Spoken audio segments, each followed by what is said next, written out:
All right, hi, good afternoon. I think we have a microphone, but we're going to try not to use it. Can you hear me? Good? All right. So I'm Karen Douglas. I'm a commissioner at the California Energy Commission, and it's a real honor to be here today in Humboldt County in Eureka talking about the tremendous promise of offshore wind for this region. And I'm here with Secretary of Interior, the chair of the CEQ, with Congressman Huffman, and it's a really exciting time for us as we contemplate and work with the local community on how offshore wind can be part of the future for California and for this region. So I think many of you may have seen on Monday the UN released its new climate change report. You know, it's very clear, and we're living this in California. We're in the climate emergency. We are experiencing these heat waves, wildfires, drought, and the compounding effects of these events on our electricity system, on so many aspects of our way of life. And as we move to deal with this issue, we are working so hard to keep the state of California and the country on a glide path to our clean energy future, and to helping people meet their needs, helping provide reliable electricity without the greenhouse gas emissions associated with that production. And so California's moved forward with leadership renewable energy laws. We've moved forward with leadership climate laws. We're on track, and we keep advancing the ball. We keep moving forward to build this clean energy future. So offshore wind has tremendous potential for clean energy in California. It's got tremendous benefits to the state. So this region has the best offshore wind potential really in the country in terms of the quality of the resource. It is very complementary of solar, which we have in abundance in California, because the wind picks up especially in the late afternoon and evening when the sun goes down, but when all of us are going into our houses and turning on our appliances and charging our cell phones and charging our electric cars. And so we need that evening wind, and you can feel it right now, right? And as we electrify, as we move more sectors of the economy to using electricity, we're also going to need this supply of energy summer and winter. And so offshore wind has a tremendous amount of promise.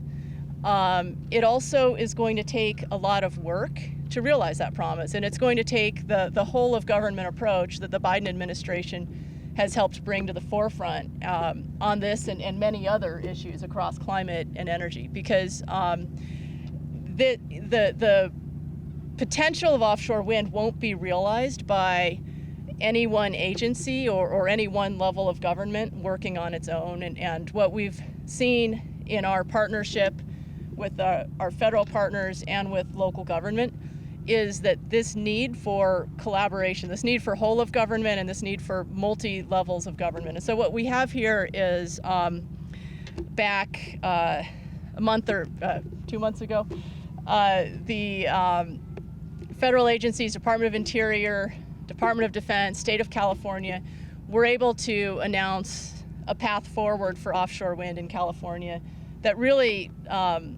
gave us a way to move both in this area and on the Central Coast to start to realize the offshore wind potential for California. And that was extremely important. We also see in this region a tremendous amount of local energy and enthusiasm and collaboration, and that kind of work is essential to bringing ideas into action and into real projects that produce clean energy for Californians. So it's an extremely exciting moment. I think I will now pass the microphone over to Congressman Huffman. Thank you very much. Karen. Good afternoon, everyone. I want to thank Karen Douglas and all of her colleagues at the state of California and the Energy Commission. They've been such important partners in this process and will continue to be going forward. And of course, they're great climate leaders. We're really proud of both the ambitious goals that the state of California has set and the incredible realization of those goals. We're getting it done here in California, and that's one of the most exciting things in the face of this daunting climate crisis. It is a big deal that today on Humboldt Bay, we are being visited by two of the top environmental officials in the United States of America, the Secretary of Interior, my dear friend Deb Haaland, but also the head of CEQ. And for those that don't know the federal org chart as well as some of us, CEQ is a super important agency. And what Brenda Mallory does is basically air traffic control within the federal government to make sure all the different agencies are moving forward in a way that is complying with our environmental laws and achieving the goals and aspirations that we want to achieve to protect our environment. I'm so grateful that the Biden administration hit the ground running. Really a welcome change from the previous 4 years. We are back in the business of climate leadership. We are stepping up to this climate crisis and showing what needs to be done to seize the opportunity in the climate crisis. And that brings us again here to Humboldt Bay because all of the ingredients for success are right here. The Biden administration was right to designate this as one of the priority areas for meeting our very lofty offshore wind development goals because those ingredients start with the wind that we feel right now at our back. Obviously, that's very important, and we've got it in a big, big way. But it also includes some of the things that these officials just saw on the tour that we took, both on the ground and on the boat. We have got this legacy infrastructure on Humboldt Bay that is ready to be repurposed for this challenge. We've got a community that is coming together, I think, in a really exciting and unique way, and they heard a lot about that today too. So I'm just absolutely pleased and honored to welcome them here today. And for the next leg of this press availability relay, I'm going to hand off to the head of the CEQ, Brenda Mallory.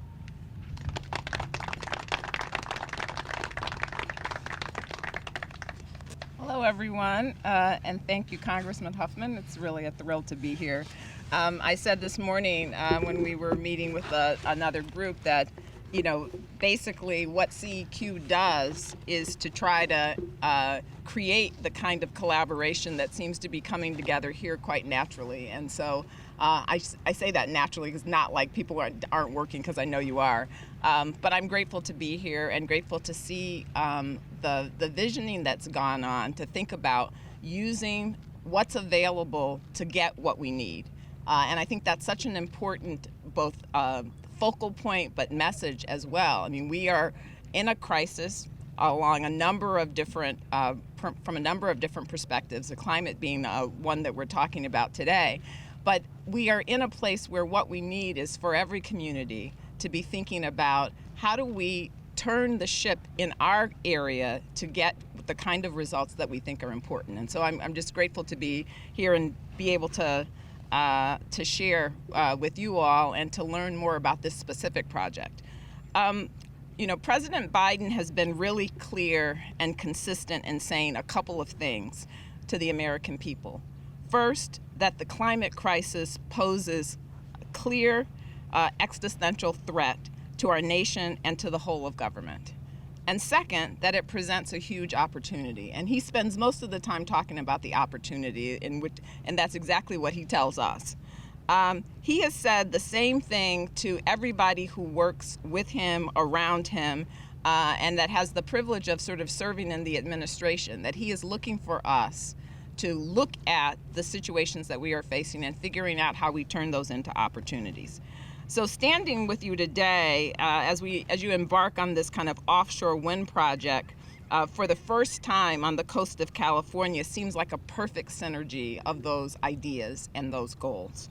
I don't think I have to spend much time saying anything to people who live in California that the climate crisis is a crisis.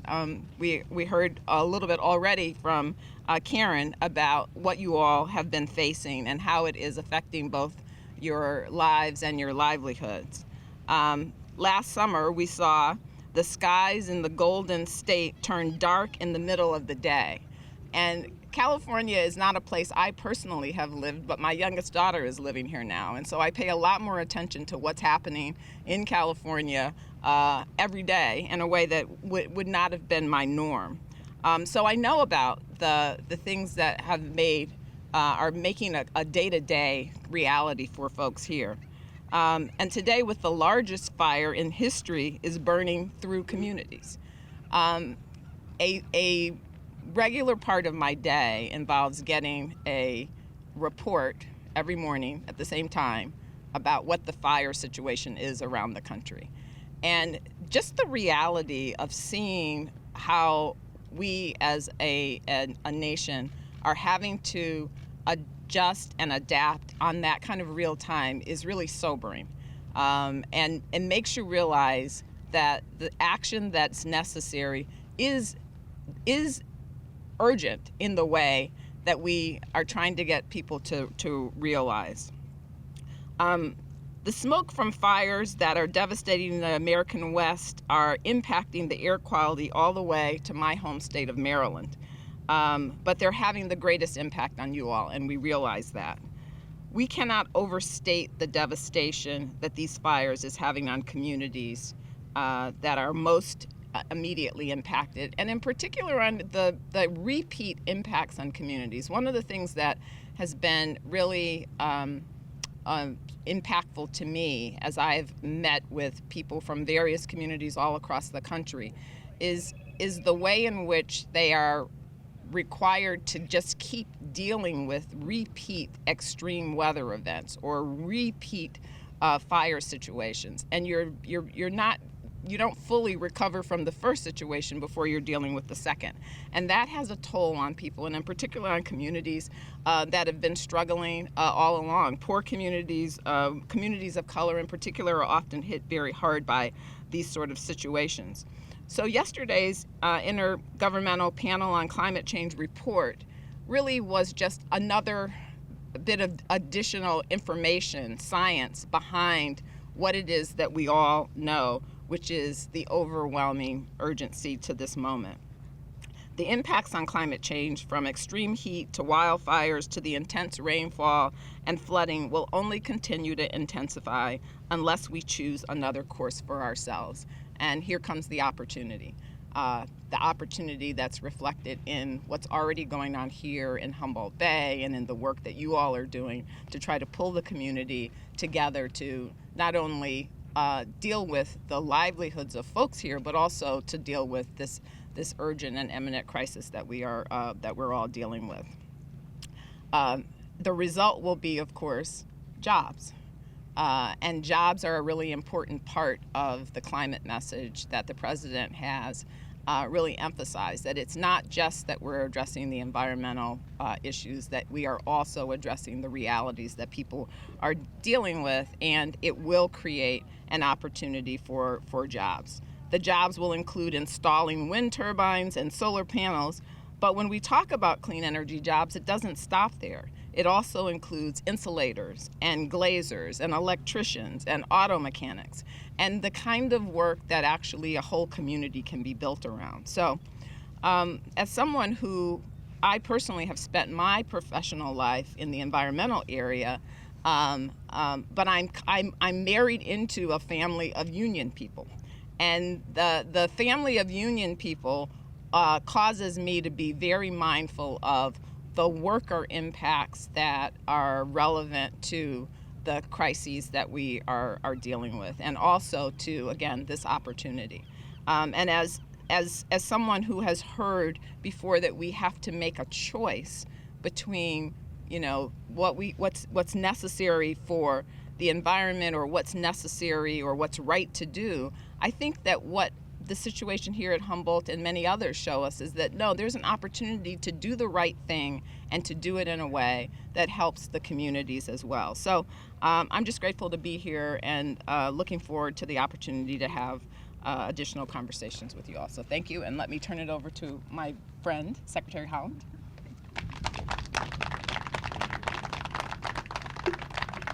Thank you. Thank you so much, everyone, for being here. And I am happy to be back in California. My parents met here in California. They got married. I have a few siblings that were born in California, and so I have a very strong connection with this beautiful state, and always happy to visit my friend, former colleague Jared Huffman, and just really thrilled to have the opportunity to see the excitement that's surrounding the future of this area. Thank you, Chair Mallory, not just for your remarks, but for being on this California visit over the next few days with me. Commissioner Douglas, thank you, and our hosts here at the Humboldt Bay Harbor. I'm so pleased to be here today to witness the incredible progress California is making in advancing offshore wind and helping create a clean energy future for this state and for our entire country. Since the first days of this administration, President Biden has been committed to confronting climate change, creating thousands of good-paying union jobs, and paving the way for the nation's transition to a cleaner energy future. Offshore wind is critical. It's a critical component of the president's ambitious agenda. It's also an important opportunity for growth in the United States, and of course for good reason. The demand for offshore wind energy has never been greater. Technological advances, falling costs, increased interest, a tremendous economic potential make offshore wind a promising avenue for diversifying our national energy portfolio to combat climate change, grow the economy through building an offshore wind supply chain right here in the United States. Earlier this year, the Department of the Interior, along with the Departments of Energy and Commerce, committed to a target to deploy 30 gigawatts of offshore wind by 2030. Meeting this goal would create nearly 80,000 jobs. It could also trigger more than $12 billion per year in capital investments in projects on both coasts, generate enough power for 10 million American homes a year, avoid 78 million metric tons of CO2 emissions, and we've already taken important steps to make the president's vision a reality. We've issued a proposed sale notice for offshore wind in New York, which would power 2.6 million homes and create thousands of jobs. We approved the Vineyard Wind Project in Massachusetts, which will create 3,600 jobs and provide enough power for 400,000 homes and businesses. And earlier this year, the Departments of Interior and Defense and the state of California agreed to advance enough area to develop at least 4.6 gigawatts of offshore wind, including a new wind energy area right here off the North Coast. The Bureau of Ocean Energy Management finalized the Humboldt Wind Energy Area earlier this month. Today, as I toured Humboldt Bay and learned about the potential for an offshore wind terminal, I noted how these efforts will help California further establish the offshore wind supply chain, create good-paying jobs, and attract economic development. I applaud California's continued leadership and efforts to invest in job training and the infrastructure to develop the offshore wind industry and to help attract a domestic supply chain. We're all excited about the possibilities of this governmental collaboration, and we have shown here in California how we can get this done. Last week, Interior announced that we're advancing 3 solar projects onshore on 4,700 acres of public lands in Southern California. These were created as part of the Desert Renewable Energy Conservation Plan. The Desert Renewable Energy Conservation Plan is focused on 10.8 million acres of public lands in the desert regions of 7 California counties. It's a landscape level plan that streamlines renewable energy development while conserving unique and valuable desert ecosystems and providing outdoor recreation opportunities. This is a collaborative effort between Interior Bureaus, the California Energy Commission, and California Department of Fish and Wildlife. Karen, thank you for the leading role you have played in this project as well. And I feel very confident that we'll continue this wonderful partnership in service to the American people. We'll continue to work with federal, state, and local entities, with allies like Representative Jared Huffman, to expeditiously and responsibly advance offshore wind to fully realize its potential here in the United States. Working together, our combined efforts will help in the transition to a cleaner, more equitable energy future for California and the nation. And thank you again for having me, and I believe we will take a few questions.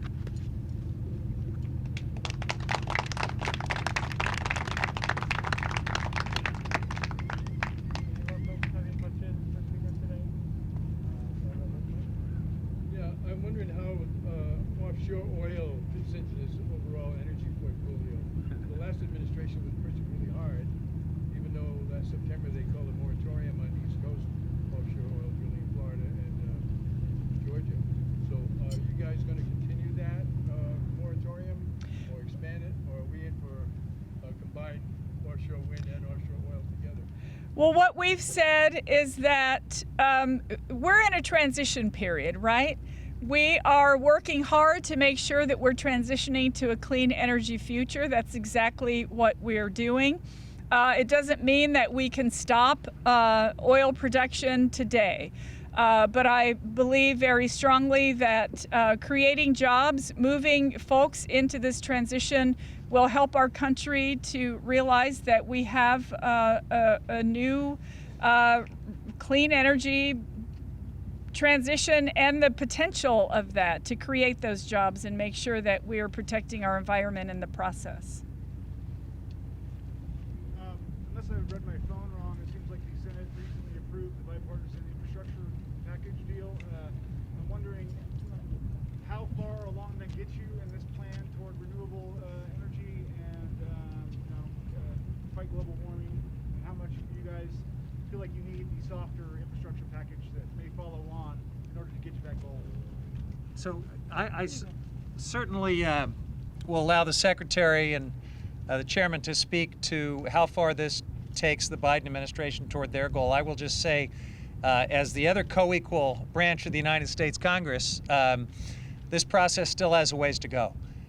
So I'm looking closely at what is in both the bipartisan infrastructure framework, or the BIF as they've called it, and the reconciliation package. You cannot have one without the other, and the totality of those two things has to be good enough to meet this rare moment. We are running out of time. Yesterday's report from the IPCC makes that very, very clear. So this is not a time for half measures. This is not a time for compromises that sell out this great opportunity to transform our transportation sector with electrification for vehicles and any number of other reforms that have to be in this package. So I'm going to be looking at it very, very carefully, but I don't want to speak for the Secretary or anyone else on that. Yeah, thank you. I don't disagree with anything with what that Congressman Huffman said. I guess the only thing I would want to add is that, when you think about this this process as it's moved forward, there was always an expectation that we would have two vehicles that we'd be working with. And from the president's perspective, I think he believes and has really tried to emphasize that that he wants to show that democracy works, and that the parties can agree to do things that are positive for the American people. And I think that we see the bipartisan agreement as being a positive step for the American people. Does it take care of everything? No, I don't think anyone would say that. Would you, if you were making your own plan, would you want a more ambitious plan? You know, I think people cannot definitely have discussions about that, but I think we think of this as a positive first step and that there will be future steps to come. So.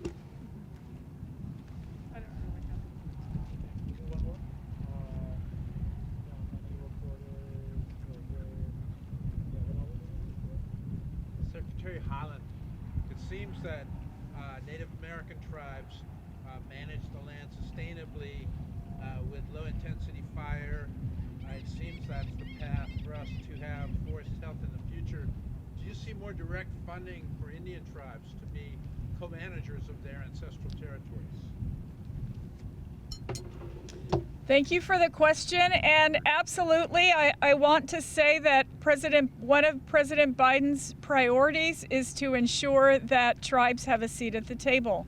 And in fact, we had a conversation about this earlier today. Tribes were consulted about the projects that are happening right now in this county. And we absolutely need to make sure that they have a viable seat at the table. And yes, they have sustainably managed these lands for millennia, long before the United States was ever a country. And I think now, in this moment of urgency, that indigenous knowledge is more important than ever. And I think I can speak for Chair Mallory as well. We're committed to ensuring that we are consulting with tribes for everything. They should have a seat at the table, and certainly here in California. And I believe that Congressman Huffman is equally as committed to that idea as we are. Oh, yeah. Thank you. On that concludes the press conference. We appreciate it. Thank you, everybody. You're going with Yeah, us now. to the tribal.